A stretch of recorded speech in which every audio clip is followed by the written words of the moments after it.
Raj and Didi, two strangers. One morning jog, in a moment that changed everything. They both wake up, lace their shoes, and step out for their usual run.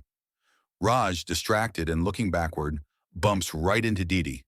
For a second, time stands still. Their eyes lock. The wind stills. Something sparks. But before that magic moment can grow, Emma, Raj's lively friend, interrupts.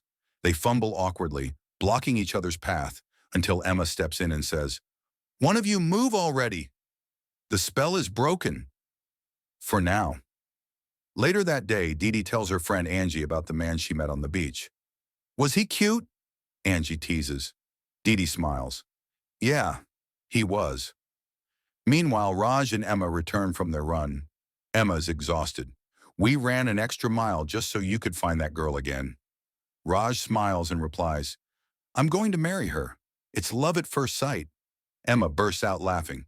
"This isn't Bollywood, Raj. You're in Nigeria. You take her out, get to know her, meet her parents. Then maybe marriage." Raj shrugs. "If it's meant to be, it'll be. But first, I have to find her." Back at home, Didi is glowing. At breakfast, her father celebrates closing a long-awaited deal thanks to Samido, his trusted protege. He praises Samido and subtly reminds Didi that she should have been more involved instead of chasing her NGO hobby. Chidima, Didi, gently defends her work as a lawyer for the NGO. Her father, still traditional, hints, "The least you can do is give me a son-in-law," pointing to Samido. Everyone at the table grows quiet. Later, Didi gets a call from Angie. She's crying. Her boyfriend left her after everything she did for him. Cooked, paid rent, even cared for his mother. Didi invites her to a fundraising party that evening, hoping to cheer her up. At the party, the girls laugh and dance. Raj is there too, looking for an investor for his music dreams. When he sees Didi, his world freezes again. "This morning I told Emma I'd marry you if I ever saw you again." Didi is stunned. "You don't even know me."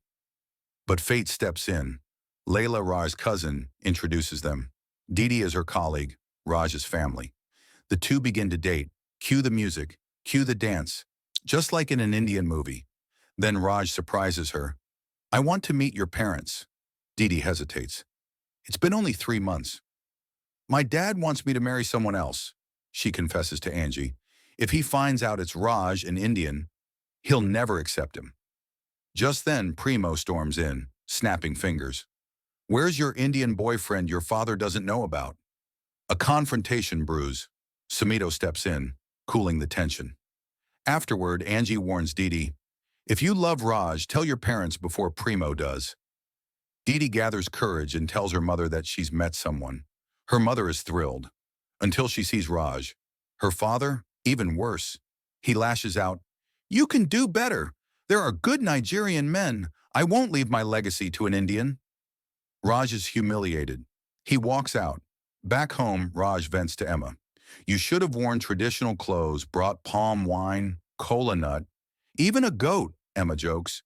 "This is Nigeria, my guy." Didi is heartbroken. She tells her friends about the incident. Then the secretary walks in with flowers and chocolates. For Layla, from a secret admirer. Angie, ever the comic relief, grabs some and leaves for lunch. Layla nudges Didi. "Call him." She does. But Raj is cold. He's hurt. "You should have warned me," he says. "Your father insulted me, called me unworthy." Just then, Raj's mother arrives in Nigeria, bargaining with taxi drivers, dodging reckless driving. She's finally here to check on her only son. And of course, bring traditional Indian food. But when Raj introduces Didi as his girlfriend, she disapproves instantly. "She's not Indian. She doesn't know our ways." Didi is stunned. Raj got mad at her for not prepping her parents, but he didn't prep his either. Back at the NGO, Didi gets a call. Jane, one of their clients, has been assaulted by a hookup gone wrong. She was touched inappropriately, and when she said no, he attacked her. Didi promises justice. The next day, Didi's father demands she drop the case because he's representing the accused. "I'm your boss and your father," he says. "Drop it." Didi refuses. "Then I quit," she declares. Meanwhile, Raj's mother avoids every conversation about Didi, fakes tears, changes topics. Raj is torn. To cheer them up, Angie and Emma set up a double date, dancing, drinking, laughing. Raj and Didi, still in love, hold on. At the settlement meeting for Jane's case, Didi is confident, but Primo arrives with shocking footage. Jane stabbing the accused. Didi is devastated. Jane admits it, but says she was scared. I needed the knife, she says, for times like that. That night, Raj invites Didi over. She declines. Too much work. But she knows they need evidence. She rushes to the hotel to demand CCTV footage. The receptionist hesitates. Didi shows Jane's photo. Help me get justice. Finally, she confesses. A woman snapping fingers took the footage. Didi's eyes widen. It's Primo. Didi immediately recognizes that it was Prio who tampered with the evidence. She storms into their office, demanding answers. Prio coldly tells her that at the firm, it's all about winning and making money, doing whatever it takes. Didi retorts that this toxic mindset is exactly why she left the firm. They care more about victory than helping real people. Her father, who is also her former boss, asks everyone to step out so he can speak to Didi alone. He tells her that money and success are what afforded her the best education and comfortable life, and she has no right to lecture him about morality. Didi responds firmly, "We may be related, but we are not the same." Heartbroken and frustrated, Didi goes home and starts packing her things. Her mother tries to stop her, but she insists. Her father won't back down, and neither will she. The only way to avoid constant conflict is to leave. She finds solace at Raj's house, tearfully leaning on him for support. They cook together, watch movies, and just as they're about to share a kiss, Raj's mother walks in unexpectedly. Shocked, she questions why Didi is wearing Raj's clothes and what she's doing in his house. Didi retreats to pack her belongings again, but Raj convinces her to stay and promises to speak with his mother. Raj gives his mother a choice. Either she stays with them or they go to a hotel. She agrees to let Didi stay on the condition that she and Raj share a bed. Passive-aggressively, she begins disturbing Didi at night, making the room uncomfortable and even ringing a bell in Didi's ears in the early morning as she prays. The next day, Raj leaves for a meeting, leaving Didi alone with his mother in an awkward silence. When Didi offers to make her tea, Raj's mother scoffs, saying she doesn't know how to make proper masala chai. They both end up in the kitchen, trying to outdo each other. Didi prepares indomie, Raj's favorite, while Raj's mom insists he's forgotten his roots. When she opens the drawer, it's filled with indomie packets. Raj eats both meals simultaneously to avoid conflict. Didi receives a call and steps outside. Raj's mother tastes the indomie and finds it too spicy. Meanwhile, Didi's mother calls, missing her daughter and asking her to come home.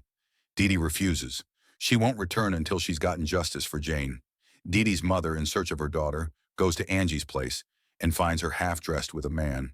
Angie casually gives Raj's address and tells her, "No one buys the cow when they can get the milk for free." Furious, she heads to Raj's home. Raj's mother answers the door, and the tension escalates. Didi's mother tries to convince her daughter to leave, reminding her that her father will be furious if he learns where she's staying. Raj's mother calls Didi a disgrace for fighting with her father and staying in a man's house. Didi's mother fires back, accusing Raj of taking advantage without paying her bride price. A fierce argument erupts. Didi, disillusioned, starts packing again. She confronts Raj, saying he stood by as his mother insulted her. Raj defends himself, reminding her that her father insulted him too. Didi argues that at least she tried to defend him. He remains silent. Broken-hearted, they part ways. Didi goes through their old photos while Raj wanders the beach, remembering the first time he met her, realizing it was love at first sight. Days later, Didi meets Mr. Taran, the hotel's CEO, to request CCTV footage. He refuses to help. Coincidentally, Raj is at the hotel and runs into Didi. Taran, seeing them together, asks how he knows her. Raj boldly replies, "I'm going to marry her." Taran changes his mind and gives Didi access to his security contact. Raj had once helped him financially, and now he's returning the favor. Raj and Didi meet with Layla and Tarun. Raj privately takes Didi aside while Tarun reveals he's been her secret admirer. He sent the flowers and chocolates, wanting her to feel special even before they met. The CCTV footage reveals the truth. The man harassed Jane. then beat her when she resisted. Jane acted in self-defense. Didi demands 75 million naira in damages and mandatory anger management sessions for the perpetrator. When he calls Didi's father an incubated fool, Didi's father slaps him. The man storms out, threatening consequences.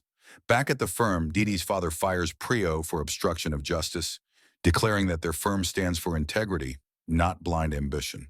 Later, Didi's mother congratulates her on winning the case, noting Raj's support. She advises caution. Marriage isn't just to Raj, but to his whole family. Didi reminds her mother that she too is Yoruba, married to an Igbo man. She wants to fight for her love the same way her mother once did. Was it worth it? She asks. Layla visits Raj's mother, asking why she disapproves of Didi. She admits she's possessive, unsure if Didi can embrace their traditions. Layla assures her that Nigerian women are just as nurturing and strong as Indian women. She even praises Didi's spicy indomie. She then takes her to witness Didi's work supporting gender-based violence survivors. Later, Raj and his mother visit Didi's home to reconcile. Raj's mother apologizes for her earlier rudeness. The two families begin to bond, though Didi's father still insists she could have married a lawyer to carry on his legacy. Raj's mother interjects, reminding him that Didi is a great lawyer and worthy of that legacy. Didi follows her father outside during a call and overhears him threatening the man's father never to touch his daughter again. She hugs him, and he finally admits he's proud of her and grateful to Raj's mother for helping him see it. The story concludes with Didi and Raj having a beautiful traditional Indian wedding, full of food, music, and dancing. Even Raj's father attends. As the celebrations wind down, Raj's mother jokingly asks Didi's father for a jahech, a price for taking their son to India. Didi's father smiles, saying he was just about to ask her for a bride price for taking their daughter.